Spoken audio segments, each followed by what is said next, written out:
രുചിയേറുന്ന വിഭവങ്ങൾ ആസ്വദിച്ച് കഴിക്കുക, അതാണ് മലയാളിയുടെ പുതിയ രീതി. ഇഷ്ടപ്പെട്ട ഭക്ഷണത്തിന് വേണ്ടി എത്ര ദൂരം പോകാനും ഇന്ന് മലയാളി റെഡിയാണ്. എന്നാൽ പഴമയുടെ തനിമയും പുതുമയുടെ രുചിക്കൂട്ടും ചേർത്ത് നൂറുകണക്കിന് വിഭവങ്ങൾ ഒരു സ്ഥലത്ത് തന്നെ കിട്ടുന്നുവെന്ന് ആലോചിച്ച് നോക്കിയേ.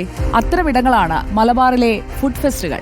ഭക്ഷണത്തിൽ മാത്രമല്ല, അത് പ്രസന്റ് ചെയ്യുന്ന, അവതരിപ്പിക്കുന്ന രീതി കൊണ്ട് പോലും ശ്രദ്ധ നേടിയിരിക്കുകയാണ് Malappuram Makkaraparamba government higher secondary സ്കൂളിലെ ഫുഡ് ഫെസ്റ്റ്. അവിടേക്കാണ് നമ്മൾ ഇന്ന് പോകുന്നത്.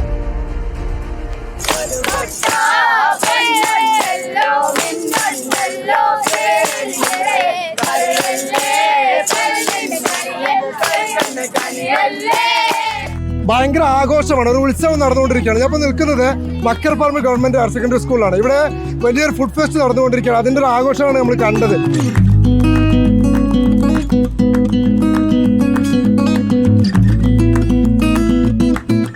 ഒരു വെറൈറ്റി ഫുഡ് ഫെസ്റ്റാണ് ഇപ്പോൾ മക്കരപ്പറമ്പ് സ്കൂളിൽ നടന്നുകൊണ്ടിരിക്കുന്നത്. ഒരു ഭാഗത്ത് നോക്കുകയാണെങ്കിൽ കുഴിമന്തി ഉണ്ട്, അൽഫാം ഉണ്ട്, അതുപോലെ തന്നെ മറ്റ് വിഭവങ്ങളുണ്ട്, അറബിക് ഡിഷുകളുണ്ട്. മറുഭാഗത്താണെങ്കിൽ ജ്യൂസിൻ്റെ പലതരം വിഭവങ്ങൾ, കേക്കിൻ്റെ വിഭവങ്ങൾ, പലതരം സാൻഡ്വിച്ചുകൾ, ഇതുവരെ നമ്മൾ കേൾക്കാത്ത കുറേ ഭക്ഷണങ്ങൾ, ഒരുപക്ഷെ നമ്മുടെ അടുക്കളയിൽ നിന്നും അന്യം നിന്ന് പോയ ഭക്ഷണങ്ങളടക്കം അരങ്ങിലെത്തിച്ചുകൊണ്ടാണ് ഈ സ്കൂളിലെ ഫുഡ് ഫെസ്റ്റ് നടക്കുന്നത്.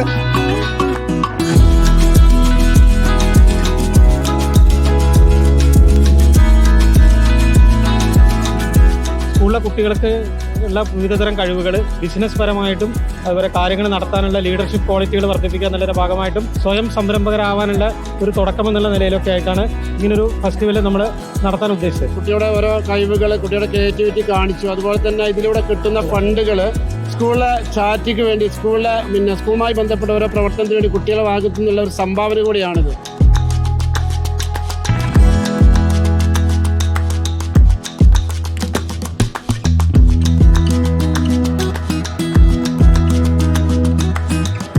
കിടിലൻ പരിപാടിയായിരുന്നു, ഉഷാറായിരുന്നു. പ്രിൻസിപ്പാളും ഇവിടുത്തെ സ്റ്റാഫും എല്ലാവരും നമ്മളെ നന്നായിട്ട് സപ്പോർട്ട് ചെയ്തിട്ടുണ്ട്. വെറൈറ്റീസ് അടിപൊളി, നല്ല വിഭവങ്ങളായിരുന്നു, വെറൈറ്റി ആയിട്ട് അടിപൊളിയാണ്. ഞങ്ങൾ ഏറ്റവും കൂടുതൽ എൻജോയ് ചെയ്തൊരു പരിപാടിയാണിത്. ഫുള്ള് ഞങ്ങൾ നാച്ചുറൽ ആക്കിയതാണ്.